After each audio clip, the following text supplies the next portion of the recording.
So there might be what we're considering to be a really healthy diet, but we're eating the same thing over and over again every day throughout the year.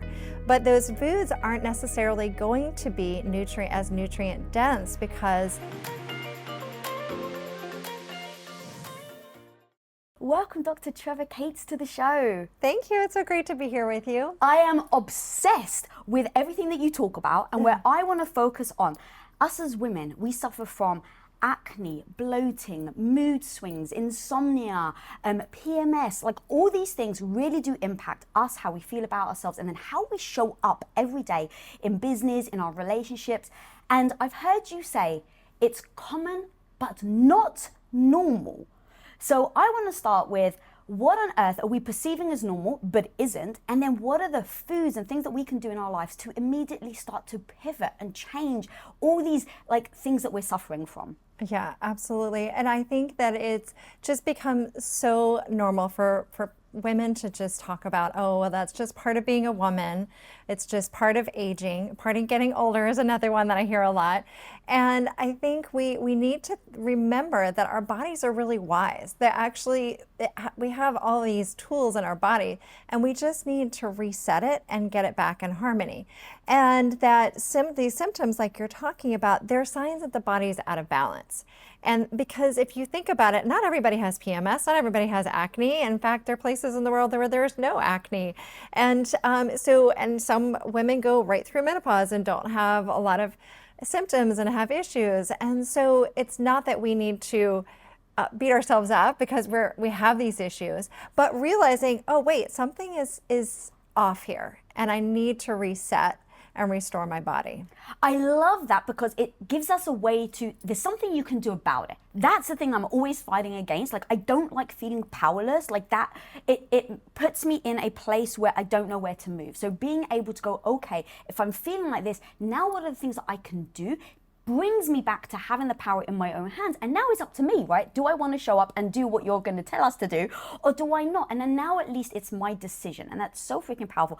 So what are these things that you see are common, that are not normal? And then I'd love to really pull apart what the hell we do about it.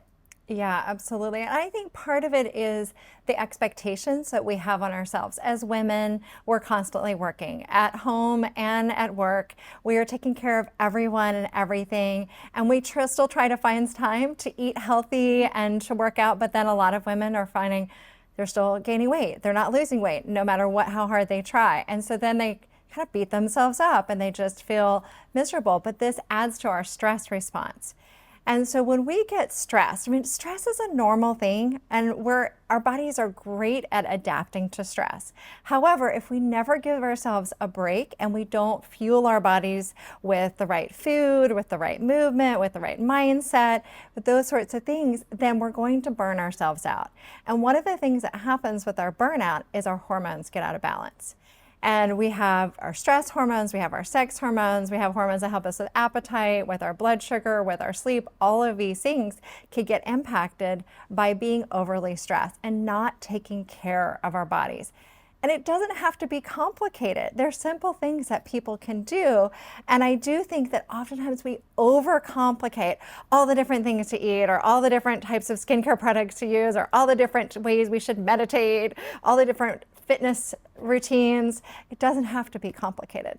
I think one of the things that is important to realize is that we want to honor our bodies. We have to decide that our bodies are important and that we are worth it. We are worth taking care of our bodies. We are worth feeling great. We deserve it. And once you get to that point, it's actually easier. Because you've made that decision. Yes, but one of the things that causes us to be able to feel in harmony and to want to take care of our bodies is actually goes back to our hormones and our neurotransmitters. Because when they're out of balance, our brains just work differently. We just don't have the same ability to have confidence in our bodies and the emotional state to really take care of ourselves. And it's interesting because it's this vicious cycle that we get in. We eat healthy, we are stressed out, we're not taking care of ourselves. So then these things get out of balance more. So then we keep making these decisions. So that's why I wanted to create with this new book a 7-day reset to say, hold on, just give yourselves 7 days. It's not a lot of time. But let's back off of the things that we know aren't really fueling our bodies, really nurturing our bodies, and instead really nurture it and doing it in a seasonal way so that we get foods that are in season that are more nutrient dense. Being aware of what happens with the seasons, and that there are certain times of the year where you're going to be more motivated because of this, the sun is shining more and you're getting more sleep. And those sorts of things impact our ability to get into the right habits that are going to help us, our bodies heal. Okay, I want to go deep now on everything you just said, because what I love about your book is it's very tactical. It's like, this is what you can do, this is how you do it. And so I'd love to go over the 4 pillars that you break down and go really deep, because you touch on food and sleep and all these things that we may not prioritize, we may not focus on. And to your point of what you said, that you end up making better decisions. You end up feeling better about yourself. By really looking at the things that we're about to go deep on, you do make better decisions. You do feel better about yourself. And when you make better decisions, feel better about yourself, you're able to show up in a better way, right? With more energy, more excitement. And especially, again, I'm just going to keep saying this, when it comes to business, relationships, career, friendships, all of this, I think it does start with how you feel about yourself and then the decisions you make immediately after. Yeah, absolutely. So the reason why I wanted to go into these 4 pillars is that I feel like these are the most fundamental things on a day-to-day basis that make the biggest difference. But we also need to change them up for the season. So food, movement, mindset, and skincare. So let's start with food. Yes. I was just kind of touching on that a little bit about the fact that in different times of the year, our foods can be more nutrient dense depending on what's in season. Now, I know we can get food from all around the world at any time, and it's amazing. And so what ends up happening is we get stuck on eating the same foods over and over again. And a lot of times they're what we call superfoods. So they might be what we're considering to be a really healthy diet, but we're eating the same thing over and over again every day throughout the year. But those foods aren't necessarily going to be nutrient dense because they're not in season. The other thing is, when we eat the same foods over and over again, we're more likely to develop food sensitivities, and also it's not good for our gut microbiome. When we eat more diverse foods, and especially those in seasons when they're closest to the earth or to picking it from the tree, it actually helps our gut microbiome diversity. So our gut health is much more improved by eating in season and diversity. So how do people start to navigate? Because I just go to, sometimes it can be so overwhelming. Then people at home are just like, well, screw it, I'm just not going to bother doing it. Yeah, right. Well, I've been seeing patients for 22 years, and when I first came out of medical school, I would do these long programs with people, and I was super strict, and I say, this is everything that you have to do, and we have to do this 8-week program and this whole thing. And people would just get overwhelmed and they'd stop. And then I realized that when you can commit to something in a shorter period of time, which most people can, say, oh yeah, I can give up sugar for a week or cut back on it for a week at least. And when you can make the connection between how you feel and what you're doing, that's powerful. Because you can read all the books, you can listen to all the podcasts, but if you don't feel it yourself, it's going to be harder to make that change. So that's why I say just start doing it. Start somewhere, start with a week, see how you feel, because most likely you're going to start noticing difference like my patients have. I didn't know my skin could look this good. I didn't know I could have this energy. I didn't know that that pain that I was experiencing was related to my lifestyle. I didn't know that my sleep was associated with the fact that I had that glass of wine every night and it was keeping me up at night. You know, there are things that we're doing that are interfering and creating symptoms that we don't even realize that we're having. So when you stop doing some of these things, and you do a kind of reset like this, it's amazing the signals and the messages your body will give you that it's happy. Yeah. So what are some of those symptoms that we don't realize we're having, that this reset will help actually identify for us? So some of it's skin. A lot of it is skin. This is one of the easiest and sometimes the early warning signs shows up on our skin. So it could be acne. You're breaking out in acne. It could be dry skin. It could be redness or eczema breakouts, atopic dermatitis. Eczema is what I had as a kid. I had a lot of that, and a lot of it can be food related, or lifestyle related. And so these are some of the things that show up on our skin. It can also be how we feel. Our energy level is a big one. If you start to feel really tired every time you eat, okay, that's a sign that maybe what you're eating isn't actually fueling your body. Even if what you're eating is a so-called healthy or superfood, it may not be what your body needs. So paying attention to the feedback that your body gives you. How are you sleeping at night? Sleep is a big one, as so many people are not sleeping. And it is completely necessary to have that sleep at night to restore our bodies, restore our skin, to restore our brain, to restore our body so that we can make it through the day in the best way possible. So if you can't fall asleep at night, you're waking up during the night, you wake up in the morning and you don't feel rested, then those are signs that something's not quite out of balance. Again, don't beat yourself up if you're having these symptoms, but just realize, wait, something's not quite right here. So what can I do to get back in balance? Okay, I love that. Taking inventory of where you currently are. So I think that that's a beautiful place for people to start of like, how do you feel when you eat? You know, one of the things for me is every time I would eat, I would just get stomach pain. And I'd be like, oh, it's just me. I guess it's just me. And then obviously now 6 years later, 7 years later, realizing, no, like you shouldn't be getting stomach pain. You shouldn't be bloating. That's another thing. Yes. Honestly, I was always bloated. I would look at women that had flat tummies and I'm like, how? I don't understand how they get flat tummies. I thought it was, well, maybe I have to cut back on my calories. And I thought, maybe you're eating too much, Lisa. Maybe you're just eating too much. And I wasn't. Like, at some point, I was just like, I'm tired all the time because I'm not eating enough, but I don't understand why I'm still bloated. And so eventually I was like, oh, I guess it's just me. Not realizing that for me, every time I eat broccoli, right, all the foods that I was told, you gotta eat these superfoods, it made me feel bloated. And then in feeling bloated, I started to feel like I feel groggy, I feel bad, and I don't feel energized, I don't feel confident. And so to your point of recognizing how it's feeling, I think is a great first step for people to take the inventory.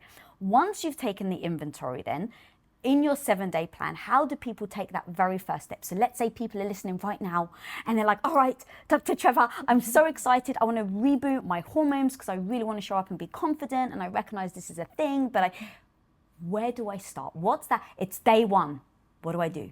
Yeah, absolutely. So I do have a symptom checklist in the book. I think it's a good place to start. I also have a quiz. So hormoneseries.com/quiz is a quiz that I have women take to see kind of where they are and really do a full inventory of that, because that, again, people oftentimes think, oh, acne is normal, PMS is normal, period pain is normal, not being able to get pregnant is, like typical these days, or whatever the symptoms are, night sweats or hot flashes, insomnia. People oftentimes think, or just moodiness, oh, it's just it's that time of the month or whatever.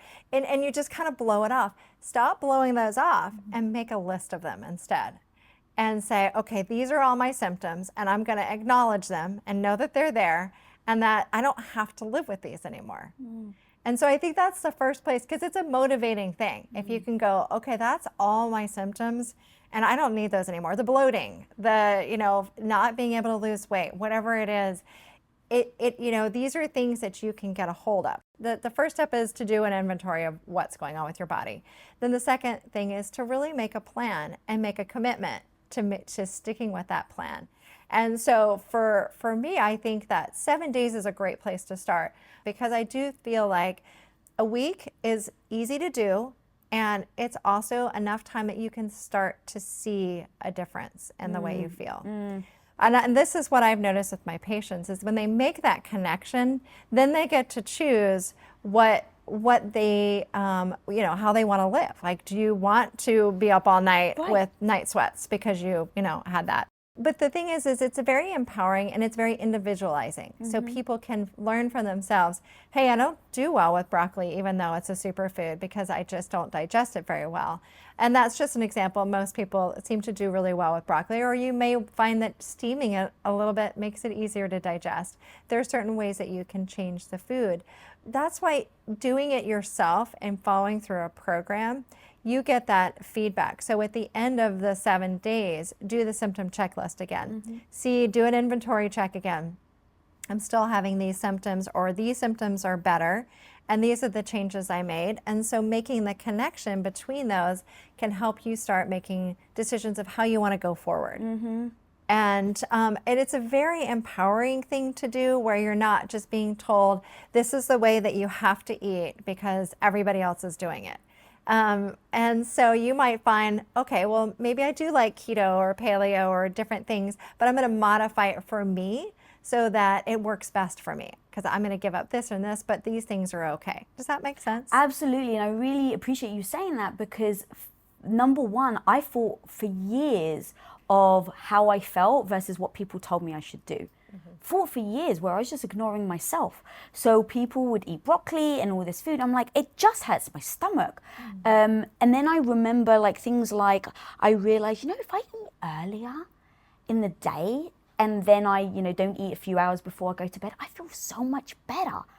But it doesn't make sense, because I've been told, especially if you want to like make sure to keep your gut healthy, you eat 6 times a day, and if you're working out, it's really good, right? So I was following what I thought as being quote unquote experts, and I was doing it blindly. And that was the thing. It's like, I'm sure the advice actually did work for some people, and so that's why they're giving the advice. And I was so blindly following it because I just wanted the right answer, and I didn't think I could trust myself. How many clients do you find that that have that? And is it just like a process of taking inventory, keep on writing things down, so that you can start to really highlight and identify? Because for me, I could convince myself based on what the experts were telling me. Yeah, I think it is important to honor our own bodies and what we each need, and to have an understanding that when you have a symptom, I think that you have to go back to that. Pay attention to your body. Symptoms are a sign that something's not quite right, and they're not just a normal thing. And sometimes you might find that these are symptoms that they're going to be constantly coming up for you throughout your life, that they're a tendency. And some of that's a genetic predisposition. Like for me, it's eczema, for skin issues. And so I know sometimes if I had too much gluten or things that trigger that the eczema for me, I know that that's always going to be my tendency, but I don't have it anymore, because I choose to not eat certain foods that I know are my triggers. I choose to keep my gut health really healthy. I choose to use really clean skincare products that help support my skin microbiome. I choose these things so I don't have the eczema. So I think a lot of times people don't realize that they have that power of their own body. So true. And now with you talking about our skin with our gut and how intertwined that all is, and then the power of the gut with hormones, like if we can break that down, I think it will really allow people at home to understand how things like food really impact how you feel and what your hormones are like. Because you explained very eloquently about what sugar does to you, what alcohol does, and you've got a surprising thing about caffeine. So if you wouldn't mind breaking those down of how they have that knock-on effect. Yeah, absolutely. So, our skin, again, it's this, a lot of times we're just focusing on the outside of it, which I think we want to kind of flip it. So we want to focus more on the inside out, but also what we put on our skin is also important. So I think it's probably about, even though I make a skincare line, I'm going to say about 80% comes from the inside. I really do think that most of our skin issues are from the inside out. But it's not the only thing. We don't want to just think about what we put inside our bodies, but also what we put on the outside. But let's talk more about some of those things that you mentioned. So caffeine is interesting. So basically with anything, you want to weigh the pros and cons, and again, individualize it for you. But with caffeine, it is a central nervous system stimulant. So that means that activates our brain and it activates our nervous system, which can make us feel very alert, but also it can overwhelm our nervous system too. So that's why we want to be careful not to get too much caffeine. And we can usually feel that when your heart starts racing or when you feel jittery, you've gotten to that point where it's just too much. And for some people, they just can't have any caffeine at all because they immediately start to notice that feeling. They start to sweat. They're they're basically, their body's gone into fight or flight mode. But for some of us, we're like, a little bit of caffeine can actually keep us focused, and so it's hard to give it up, right? So there actually has been some positive research coming out on coffee and caffeine, and that it can help with keeping our brains sharp as we age, and also with helping prevent colon cancer. But again, we have to decide. Vince, colon cancer? Yeah, so because partly of how it helps with our digestion. Oh, of course. It Once can you go to the if anybody, yeah. Sorry, just And so I think, okay, so would fiber be a better option or caffeine? I'm gonna probably go with fiber, but for people who don't get enough fiber in their diet, if they're drinking coffee, that might be one of the ways they stay regular. Wow, that's so amazing. So, but again, everything in moderation, right? The one that I would say really doesn't have any beneficial research on it is sugar. No matter how much we try it. Sorry. I mean, dark chocolate, yes, but you got to take the sugar out. Right. So dark chocolate, which I love. I don't know if you're a big chocolate fan, but I am. Unsweetened, actually, dark Yes. chocolate, only because I've had gut issues. I couldn't eat chocolate for the longest time, and so I found the dark chocolate amazing. Yeah, so lots of antioxidants in dark chocolate, so that can be great. But you add the sugar in there. Sugar, there's no way around it. It's just not particularly good for our bodies. And I think more and more we're going to see the impact of our blood sugar on a number of different health issues. And we are already seeing it creating problems with our skin, with our hormones, with our weight. Of course, we've been talking about that for a long time, but it's not just our weight anymore. And it's also our mental health, a lot of different things that impact us with our blood sugar. So what happens with our skin is that when we eat a lot of sugar or foods that spike sugar, is that it creates more glycation issues in the body, where glucose will bind to proteins in the body. In the case of skin, we're talking about collagen. So glucose binds to collagen, makes it more rigid, less elastic, so that leads to the wrinkles and sagging skin. So if there's no other, if you're like, I'm not worried about sugar making me gain weight, then maybe you might want to think about it with your skin and with aging, because it is one of the biggest age accelerators. It's also connected to acne breakouts, because an increase in blood sugar increases our insulin, which then triggers excess sebum oils in our skin and androgen activity. So those are things that trigger the acne breakouts. So unfortunately, there's really no way around sugar. The good news is that there are alternatives to sugar that we can use. Things like, What up, homie? I got something free and new to share with you right now. How often are you visited by that negative voice in your head telling you that you're not smart enough, that you're not good enough, experienced enough, not fill in the blank? One of the most powerful things you can learn to do in life is to turn that negative voice into your bestie. And I want to teach you how to do that and so much more in my 4 steps to becoming confident workshop. And guys, the most amazing thing is you can actually register for completely free for this workshop. So click the link on your screen and I'll see you on the inside.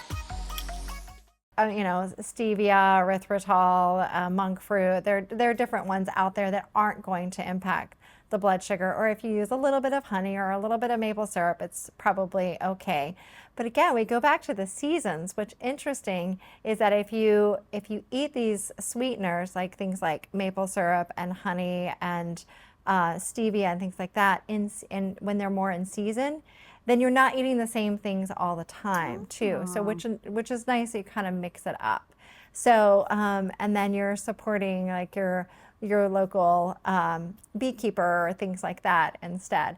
But so it's not like you can never have treats, because I have recipes in my book for desserts and kind of treats.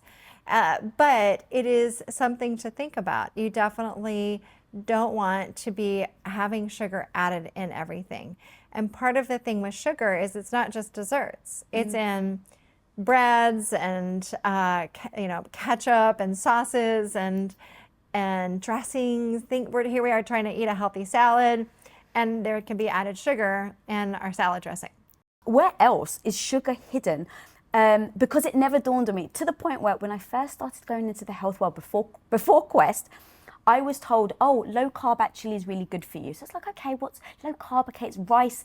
So me and my husband would go to a Chinese restaurant and order orange chicken without the rice because we thought that was low carb, not realizing that the whole sauce is like dripping in sugar, and it's coated in bread, and it's deep fried. So I'm sure there's so many people right now that are just like, what? Hang on, salad dressing has sugar in it? So what other things are we not realizing has the sugar? Because to your point, we can be aware of it, or we can say, hey, I'm not going to eat that donut or cake, and then still be frustrated why your skin is bad, why you're still not sleeping well. And it could be these hidden things that we have no idea. Yes, I would think one of the things that people don't think about is what you're drinking. So drinks a lot of times are loaded with sugar. And so people will drink like a pre-made smoothie or something. And if you actually look at the sugar content on there, it's really, really high. Because fruit, when it's concentrated, can really spike our blood sugar as well. So look at the sugar content on things, because if it's a packaged food, it'll say on there. And I think as much as we can, I know people a lot of times don't like making food, but as much as we can, start making your own food. If no other reason than when you follow a recipe, you realize how much sugar or honey or other things are going to be added into it to make it taste good. And that there are other ways to make it taste good. So that you understand that. But a lot of sauces, a lot of dressings that we use and baked goods, even if they taste more savory than sweet, they add sugar to it. I know that you said about you've talked about sweeteners. So sweeteners can actually be a way of disrupting our gut biome, correct? Yes, yeah. And so in these moments where we may say, oh, well, I don't want to eat the real sugar because we've just spoken about it, or I'm not going to have too much of it, well, let me turn to artificial sweeteners instead. Can you talk to me a little about that and break down the detrimental things that artificial sweeteners have on our gut, which then, of course, has a impact on our hormones that have an impact on us? Yeah, absolutely. So artificial sweeteners, one of the different ones have different issues with it. There have been health concerns associated with the various ones. But one of the biggest things that I'm concerned about is that when we have an artificial sweetener, our body still thinks that it's having something sweet. So we can still get that insulin spike. And so you can still be susceptible to insulin resistance or blood sugar imbalances, even though you're having something that doesn't even have sugar. And there has been research showing that people that drink diet sodas still have weight problems. They still have difficulty losing weight. And I think we have to try and, shake that, artificial sweetener thing. And it's not the same for things like erythritol and stevia and monk fruit, things like that. It doesn't seem to create the same kind of effect. However, at the same time, it's good when you start to kind of gradually decrease the amount of sweetness that you're used to. So, for example, if you're a big sweets person, just try cutting down the amount of sugar that you have in something, or if you're making it yourself, try cutting it back and putting in like some stevia or something else. And so what happens is your taste buds will adjust over time, and then you don't crave as much of the sweet thing. It's a really interesting thing that I've heard over and over and over again with my patients that they're shocked to hear about. Even when I tell them this is going to happen, and then they come back and are like, I can't believe it. I thought you were wrong. There's no way that I was ever going to be able to stop having sugar.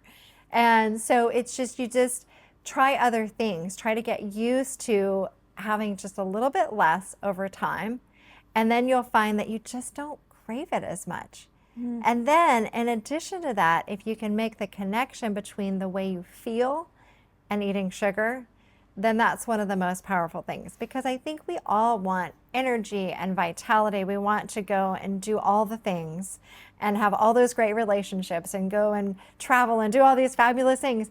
But if we're constantly feeling tired, we just don't have the motivation to do it. And sugar is one of those things that's going to keep us from being able to do all the things. I'm so glad you said that, because growing up, I've had a very unhealthy relationship with food. I grew up with a mum who was borderline anorexic and then went to be morbidly obese. She's now actually found her rhythm and like really, focuses on herself and self-care.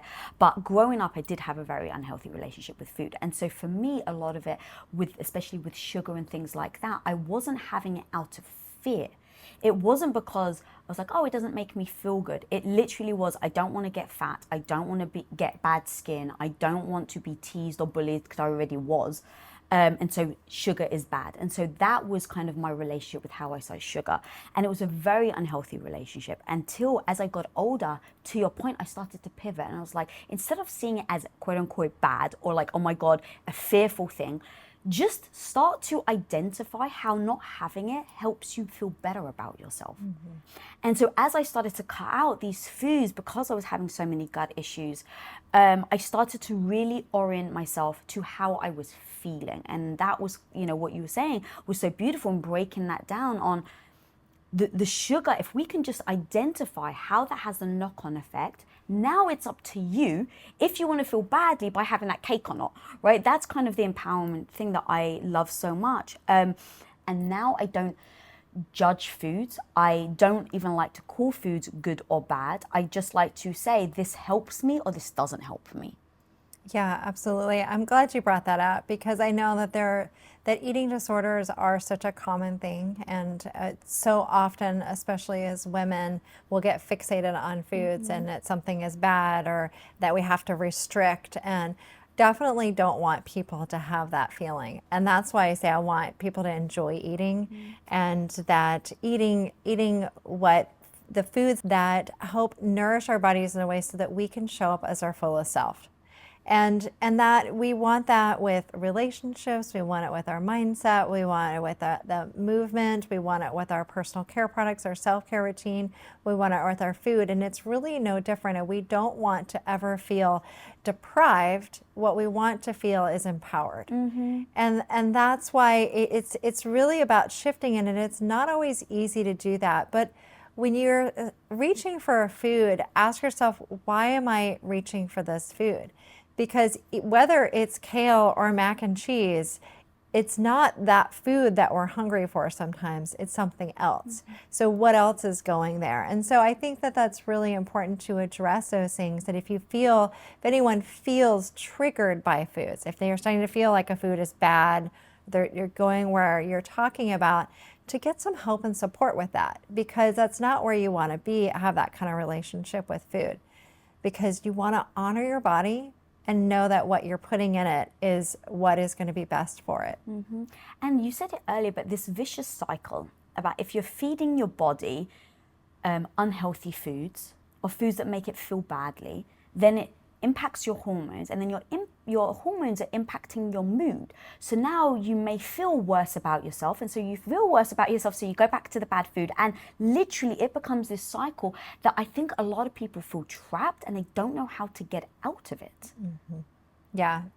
And so that's why I wrote this book, because I hear that so much, and that we stop trusting our bodies. We are told that our bodies are wrong, that symptoms are wrong.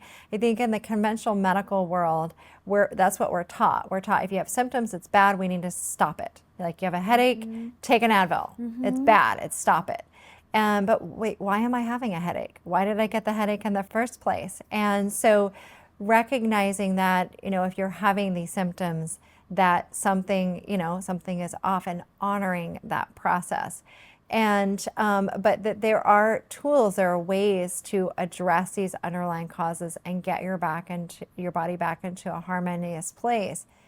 It's very empowering, and it affects you not only on a physical level, but also on an emotional level, because going back to hormones and neurotransmitters, these rule our our health in so many more ways than most people realize. And that's why I spend a lot of time talking about hormones and neurotransmitters in this book, is that for women to really understand and how we, so much of medicine is based on male-centered research, and that our bodies are extremely different.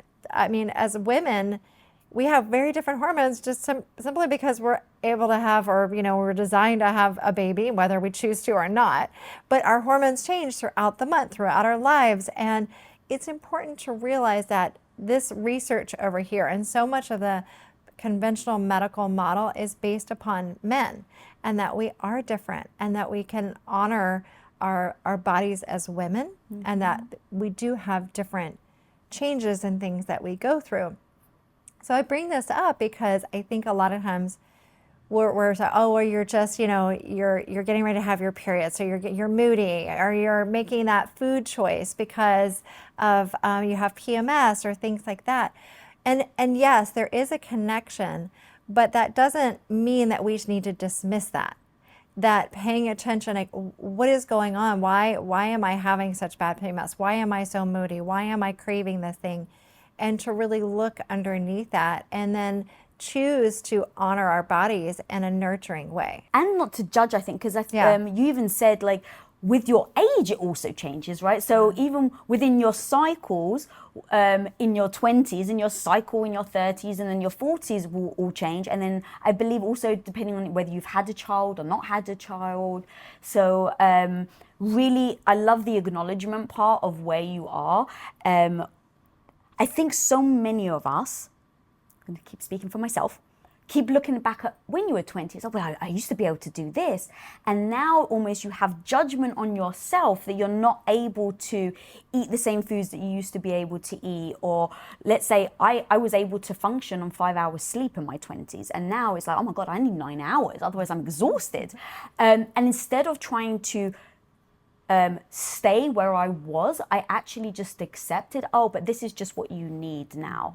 How many of us actually do stay in a pattern that we've adopted when we were younger that actually doesn't serve us as an older woman now? Like, are there certain things where it's like, oh yeah, as an older woman, and when I'm saying old, I'm like 30s, 40s, 50s, what are certain things that maybe we have to adapt, that we're that maybe you can help us, warn us about? I don't want to say warn us like a negative, but I'm always the person, knowledge is power. So what are the things that we, as we get older, our cycles start our body starts needing because of our age? Yeah, absolutely. I think one of the things that a lot of women don't realize is that even in our 30s, our hormones can start to change, and that perimenopausal symptoms can actually start in women. For a lot of women, they start in our 30s. But it's, not something to be concerned about. It is, some of it's natural, but there are also things that you can do to support the body. There are certain herbs, there are certain nutrients that you can do to help support different hormonal balance. But the thing to remember is that if you're having symptoms early on, like, in your teens, in your 20s around hormones, then it shows a pattern for setting you up for difficulties with other transitions. So if a woman is not addressing their hormonal imbalances in their teens and 20s, then when they go to, maybe they want to get pregnant, they might have difficulty getting pregnant, or they might have a challenging pregnancy or really bad postpartum depression. Or when they get through menopause, for some women, that will be even harder if they're not addressing these hormonal imbalances. So the earlier we start to look at these and balance them, the better. And birth control pills are not the answer. So a lot of gynecologists put women on, young girls on birth control pills, even if they're not sexually active, for things like acne or period problems.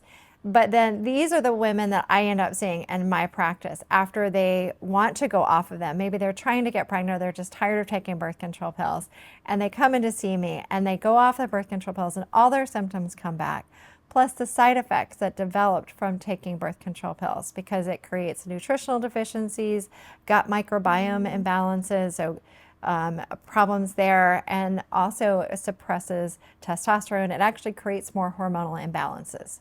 So then we have to kind of undo all of that that's been done. So I really think it's important for us to remember birth control pills were made for birth control. Let's just let them be that and not try and use them for managing symptoms, because they're not actually addressing the underlying cause. Yeah, what other disruptors are there in our lifestyle? So I know that like blue light, things like that. What are the things that we don't realize is actually interrupting our hormones that isn't having an impact on our life? Yeah, it's a great question. There's a whole group of chemicals called endocrine disrupting chemicals. They're hormone disrupting chemicals, and they're in a lot of places in our environment. They're in our air, our water, our food, personal care products, cleaning products, a lot of different places we find these endocrine disrupting chemicals. And there's been a lot of research that's come out about this group of chemicals and the exposure to them, that it's been linked to a lot of different hormonal imbalances and issues like infertility, breast cancer, thyroid disease, early puberty, all kinds of things, even obesity, because we're talking about insulin as a hormone, right? And so our hormones control so much of our health and our lives that we don't even think about, whether it's sleep, whether it's appetite, whether it's blood sugar, it's our sex hormones that have to do with our cycles and all of that.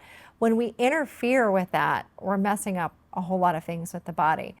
Ladies, I know sometimes you worry that you're not good enough. Trust me, nobody knows that better than me. I spent almost a freaking decade having my soul sucked out of my body, doing something that I didn't love. Finally, even though I was scared to freaking death, I decided I was going to go for it.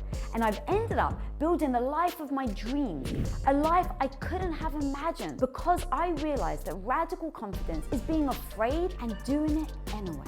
I wrote this book for you with 10 no BS lessons that you need to go from feeling stuck and frustrated to doing anything that you set your mind to.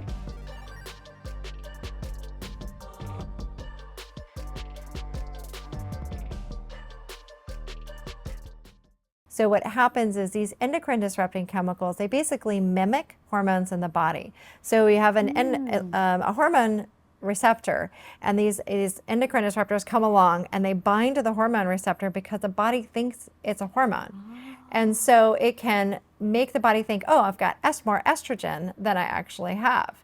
And so that creates a whole cascade of symptoms, a cascade of problems in the body. Or even if it doesn't mimic the hormone, it can change the way the hormone receptors work. And so it creates all kinds of havoc in the body.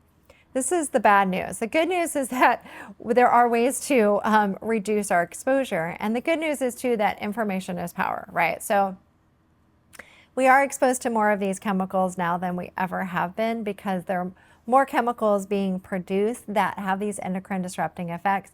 And then other chemicals that have been around for a very long time, like lead, for example. We don't have leaded gasoline or leaded paint anymore, but it continues to exist in the environment. And also things like arsenic, and unfortunately, many of these things are still in our environment. So we're just getting bombarded in every direction. So the thing is that you think about places that you have the most control over reducing your exposure, and you focus on that. So the foods you eat, so that's one of the reasons why I talk about eating organic, is that pesticides can be some of these endocrine disrupting chemicals. So reducing your exposure through that. Drinking filtered water so that you're not getting some of these heavy metals and other things in your water. Personal care products is another big one. Part of the reason why I created the Spa Doctor skincare line was to help my patients have an option for the really truly clean and truly natural skincare products, and not getting exposed to that in their personal care products, but a skincare product that they're actually going to enjoy, not just that's free of the chemicals, but they actually enjoy. So that there's skincare products, they're the cleaning products that you use. So you have control over the foods you eat, the personal care products, what you bring in your home. So that's where you can start to reduce your exposure to things. And I don't want to tell people this to discourage them, but that is one of the reasons why I really believe that we're seeing more things like thyroid disease, infertility, breast cancer, serious health issues related to our hormones. Yeah, and sanitize, I've heard you say, is like basically has an impact. We think we're kind of helping ourselves, but actually it's also getting rid of the good bacteria. Yeah, so the thing is that we know that our gut health is when we have an antibiotic, for example, we take an antibiotic, we're killing off harmful bacteria in the body, but we're also killing off beneficial bacteria. And we've learned this from antibiotics, and that there was an overuse of antibiotics, and so doctors are trying to curb back on the amount of antibiotics they've used because we've realized the damage that we've done for people's gut health. And so the shift is happening away from that. What else can we do so we're not overdoing it with antibiotics? Because we do have lactobacillus and things like that in our gut health that help our digestion. There's a also gut-brain connection, helping with our brain health, a gut-skin connection. Our gut health helps our skin health.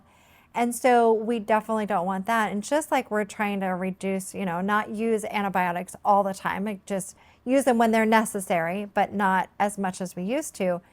We want to be mindful of things like, these, the cleansing agents and hand sanitizers and things like that can also kill not only the harmful bacteria, but also the good bacteria. So you have to find a balance. And I'm not saying never use hand sanitizer, because what I do is I just get one that's more of a natural version and I bring it with me. And if I need to use it, I have it. And the thing that you wrote in your book that I'd never heard of, and I think of myself as like pretty knowledgeable now in this area, is you said leaky skin. Yes. What the hell is leaky skin? It's fascinating, and I'm so intrigued by things like this. So please enlighten us all on what the hell leaky skin is and how we can look at it and do something about it. Yeah, so just like we were talking about that antibiotics, you made that connection with your gut health. All these products that we're putting on our skin too can create issues. And because of this gut-skin connection, when we have leaky gut, we're more likely to have leaky skin. So what leaky gut is, just to make sure everybody knows, is that so our digestive tract lining is somewhat permeable to allow nutrients through. But when we eat certain foods or we take certain medications like antibiotics, it can create these larger gaps in our digestive tract. And so these particles will actually slip through and get into circulation. Our body then thinks it's got something foreign. So it'll create inflammation. It's basically an immune response. And so we can feel a lot of symptoms. You can even feel pain, you can feel bloating, a lot of different symptoms that you can develop. Well, our skin is similar in that it's somewhat permeable. Like when we put on lotion, it starts to kind of absorb. But when it becomes leaky, it actually absorbs more than it should. So whatever you're putting on your skin, these harmful toxins and things can actually get more into your bloodstream, and you're more likely to develop skin issues. It's very common in people with eczema or atopic dermatitis. A lot of skin issues, they'll start to develop that leaky skin. So your skin becomes more irritated, inflamed, you tend to react to everything. This is definitely what happened to me as a child. Part of it was my gut, and part of it was what I was putting on my skin.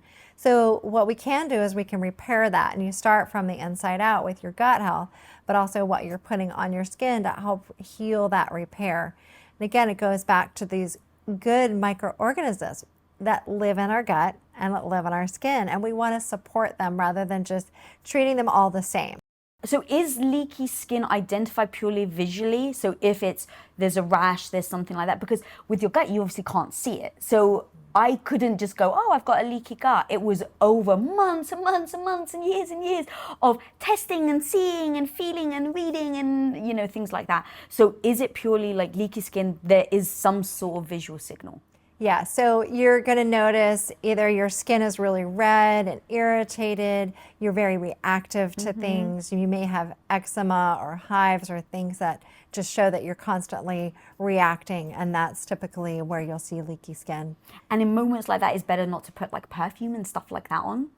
Absolutely. You want to be very mindful of what you're putting on your skin because your skin is very irritated and inflamed. Just like what you probably noticed with your gut is that you had to kind of tone things back with your diet, eat a very bland, kind of simple diet until it heals. And then you can start to kind of go back to normal, like normal or whatever your healthy, normal way of eating is, right? And so that's kind of how it is with skincare products. You might have to really cut back on a lot of the things that you're using, but we want to choose clean things anyway. So then sometimes I feel like our bodies are so smart. They're just yelling at us saying, pay attention. I need you to change what you're doing. And that's part of it, even from when we started, right? With the signals that we think of as normal, so we don't see them as signs and signals. Yeah, absolutely. So, I mean, I want to remind people that you can wake up in the morning and you can feel refreshed without having to get coffee. That you can actually get up. And I mean, this is what's possible. And if you're not there yet, that's okay. But this is what's possible. Because I think sometimes we forget because everybody's drinking coffee around us or something. So waking up, feeling refreshed, having energy through the day, whether it's to work out in the morning or to get started with work, and then being motivated to eat healthy foods and having a great like sex drive when you're ready to go to bed at night or wherever you're just with your partner, to have a normal appetite, not have these crazy cravings or have no appetite whatsoever. There is a way to have this balance. And then when you go to bed at night to fall asleep, actually you fall asleep and you don't struggle and you don't ruminate and you don't stay awake and staying asleep through the night and then waking up in the morning again, ready to do it all over again. And you know, again, don't beat yourself up if you're not there yet. But sometimes I think we forget what's possible because everyone we know is irritated and irritable and stressed out and they can't sleep and they're not having good sex life and they're not their skin is breaking out and they are living off coffee and then having to unwind with alcohol at night. It doesn't have to be that way. I think sometimes we have to remember so that we can start reprogramming our bodies and our brains that we can feel really fabulous even into our 50s, 60s, 70s, 80s. I mean, hey, I'm planning to be at least 100. Hell yeah, girl. Yeah, but not just to get there, Yes. but actually feel great, to be up and moving around and to be sharp and smart and having fun. Oh my God, I love that. Go. So you just said a couple of things that I was like, well, you can't just leave us hanging like that. So obviously, like things like sex is very important, especially when it comes to relationships and bonding. So are there a couple of little things you can give us as tips of like how to keep your sex hormone healthy? So let's talk about our hormones for a second because there are a couple hormones. I just mentioned these because a lot of times people don't think about these. One is cortisol. Cortisol is a stress hormone. And again, we're so stressed out right now, I mean, especially going through a pandemic and all of that's related with that. People have really typically have high cortisol. So our bodies are in this state of stress. Well, when you're in a state of stress, your brain isn't going to signal, yeah, now's the perfect time to have sex and to, continue the species, right? It's going to say, no, let's not do this now because it's a dangerous situation. So that's one thing is you have to think about how can you kind of curb the stress, at least for the evening or whenever it is, just to kind of, what can you do to let go of whatever it is that's bothering you of the day and kind of do some stress management around that, let that go. So that's one thing that's really important. Another important hormone is oxytocin. Oxytocin is one of my favorite hormones because it's known as like the love or the cuddle hormone. It's actually when women give birth, it's the hormone that's released when women give birth to help them bond with their baby. That makes sense. Yeah, so when they give birth and when they're breastfeeding, they release oxytocin to bond with their baby. And that's people just like that connection, we have with the baby is that's partly why, and why you kind of forget how painful labor and delivery was. Fascinating. I didn't realize. Yes. So oxytocin is also released during orgasm. It's also released during touch and intimacy. So if you can get your oxytocin going, it'll help you bond with your partner. So when you feel that connection, especially as women, when you feel that connection, it makes you feel more in the mood. So you might need to just build up to it a little bit. So unwinding a little bit to help reduce the cortisol and the stress response, and a little bit of touch, maybe some massage, just to kind of help get in the mood. Don't expect to just hop right into it. Yeah, oh God, I love that so much. And then you also, I'd love to quickly touch on sleep, because it's the unsung hero. I keep saying this, but like we haven't put as much time, effort, and energy into focusing on sleep as being a massive pillar of what allows us to feel energized, to feel good about ourselves, and then obviously have that knock-on effect of being a badass. So what are the things for sleep that we do wrong, and then how do we correct things? One of the biggest things that we do wrong is to beat ourselves up about it. Because I think a lot of times people will have difficulty falling asleep, and then they're just ruminating, oh my gosh, I can't believe I can't sleep. If I don't sleep, then I'm gonna, and then you get into this vicious cycle of this rumination, and that is not gonna help you fall asleep. So distraction can sometimes be a good thing. And remember also, same thing with cortisol, if it should be higher in the morning to get us going for the day, but it should drop off at night so that we can fall asleep. And so if you're really stressed as you're trying to go to bed, it's not going to help set you up for a good night's sleep. The other big thing with hormones is melatonin. A lot of people have heard about taking melatonin as a supplement. But when you think about how do we trigger our own natural melatonin, and that is having to do with the light. So with today's world, it's great that we can stay up and watch TV all night or have lights and things like that, but it also completely suppresses our melatonin. So another thing is to dim the lights, turn off the electronics as you get closer to bedtime.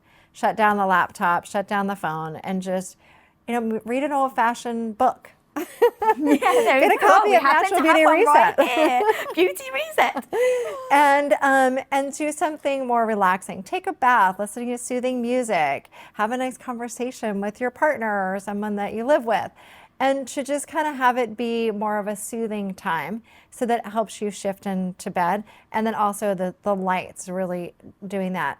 It's another big thing I talk about in my book as far as seasons, because in the summertime, the days are longer. So we may have a harder time falling asleep at night because we have such long days.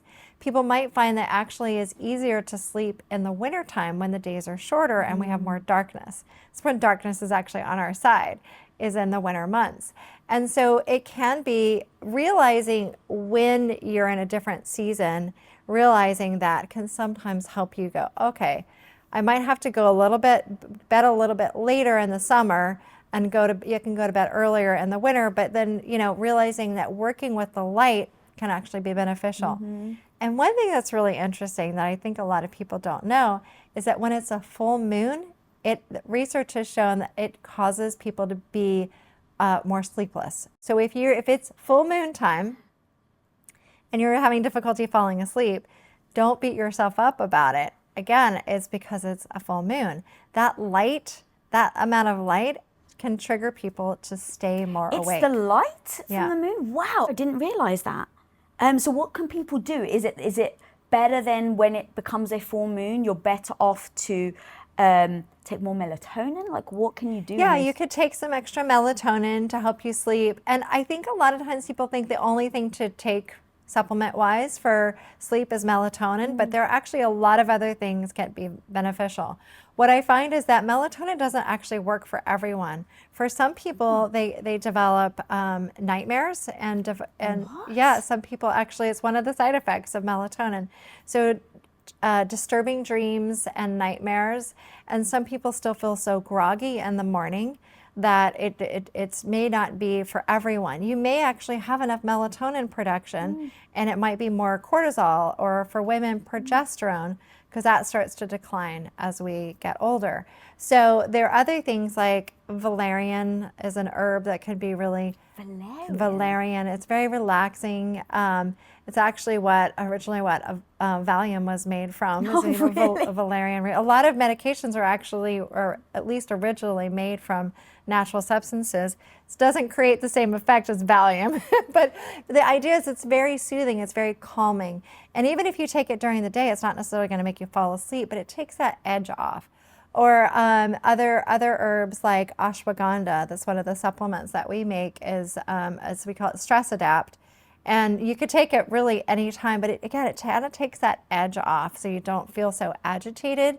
So sometimes it's more of that's having people having difficulty falling asleep than melatonin. But sometimes it is melatonin, and so a melatonin supplement could be beneficial. Oh yeah, that's super powerful to remember. You even said earlier, take a bath as a way to kind of help. And I used to think that taking a bath was to relax you. So it's like it tells your muscles to relax. But I actually heard you talk about it's actually the body temperature. Yeah, a little Which bit is of fascinating. both. So one of the things I love is something like an Epsom salt bath with magnesium, because that helps relax your muscles. So that there is something to that actually can be relaxing. But yeah, the temperature change from going from a warm bath to going outside of the bath, and your temperature drop is a signal for your body, your brain signal for it's time for sleep. So you could also lower the thermostat in the evening. A lot of women appreciate that, especially as they're like perimenopausal, menopausal, to help with reducing night sweats and hot flashes. So adjusting that thermostat also is a nice way to help signal your body it's time for sleep. And that's why I give a lot of different ideas to that in this book, and Natural Beauty Reset, with food, movement, mindset, and skincare. And even with mindset, there are different times of the year where it might be more challenging. So like, for example, our cortisol levels tend to be, our stress hormones tend to be higher in the wintertime than in the summertime. In the summertime, we tend to have a little bit less stress. We're outdoors more, we're probably vacationing some more, or we have longer days in the summer. Right. A lot of it goes back to the sun. And so even living in some place like LA, where you don't really have as much of the seasons, there's still a change in the length of the day, the positioning of the sun, how close it is to you or how far it is away from you. So you still have an impact in the seasons, even though you don't really notice as much in your environment. So it still can impact your hormones, it can still impact your sleep, and impact the food quality of things around you. So it's still an interesting perspective, because I think a lot of times people say, oh, well, I don't really have 4 distinct seasons, so I don't know if that's going to matter much for me. But it actually matters a lot more than most people realize. Which I love, because that goes back to, well, don't rely on the weather to make you feel good. You can actually do things to make yourself feel good. Yes. Dr. Trevor, I could literally talk to you forever. You've given us so many tactical, very succinct things that we can do in order for us to show up every day and freaking live the lives that we want and impact our hormones to make us feel better, to be able to go out and crush the world.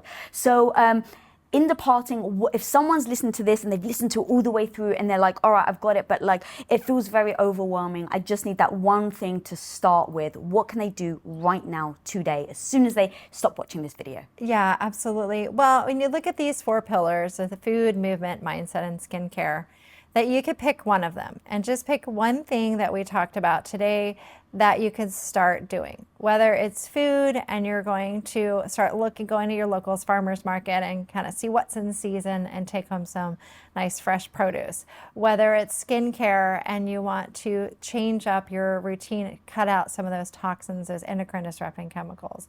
Whether it's moving your body more, getting out in nature and, getting out and moving your body. Whether it's mindset, where you're like, oh, you know what, I need to help reduce my stress because that's impacting how I feel and the choices I make. So choose one, just pick one and start moving in that direction. And then you can choose another one the following day. And that's why in 7 days, you'll be picking up a lot of different habits. And just really notice how you feel, because that's what's going to help make a long-term change. Boom. Guys, go check out her book, Natural Beauty Reset. Honestly, it's chock full of everything we just spoke about and recipes so you don't feel like you're actually having to sacrifice. You can have it all with this book. So seriously, go check it out. And guys, if you're not following me, follow me at Lisa Bilyeu. If this episode brought you value, please do subscribe, like, comment, tell your homies about Women of Impact. And until next time, be the hero of your own life. Peace. Okay, I'm gonna tell you something that's mind-blowing, but for women, you can fast and eat in accordance to your hormones. Whoa! Now that you understand your physiology, you have the power now to control it. Now you can